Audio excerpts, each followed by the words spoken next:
Distressing as it is to acknowledge how radically the abuse and torture of detainees and prisoners conflicts with our declared religious, civic, and ethical values, it would be even worse not to talk about these things and to explore how they came about.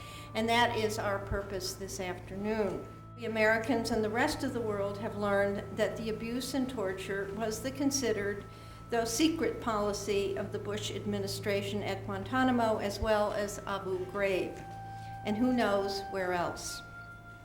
Just last week, further revelations confirmed that the CIA sought and received assurances that its interrogation practices, which contravened domestic and international law, were approved by the White House.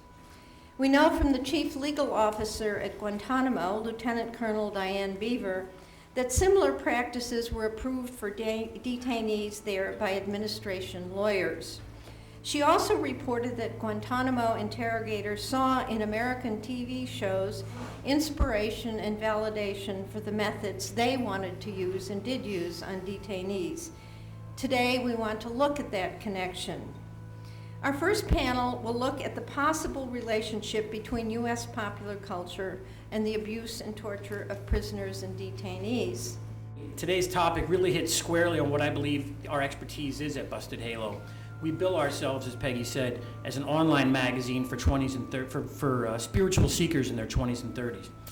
When people ask what that entails, and they often do because it seems a little vague to them, I usually tell them that we talk about the intersection of spirituality, you can call that what you want, and generation for 20 and 30-somethings, we might call that faith, religion, morality, whatever that age group wants to sort of call it that week, and culture, and pop culture, specifically pop culture, because the audience we speak to in their 20s and 30s has been marinating, so to speak, in our media pop culture soup for their entire lives. What we really do amounts to is often an act of translation between culture and faith, or in today's case, in this distressing topic of torture, culture and moral incoherence. Post Abu Ghraib, I was tapped by my organization to lead what we were calling our campaign to end torture. And so my role really was to reach out to retired generals and admirals and other senior military leaders to see what their views were about interrogation and torture and how should we go about getting out of this mess.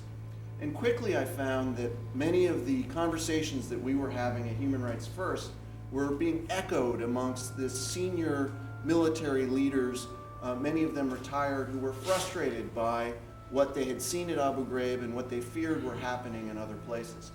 And so we began a campaign then in 2004 that would bring this kind of group of people together to, in a very outspoken and public way, say that they didn't think that using torture was a military necessity.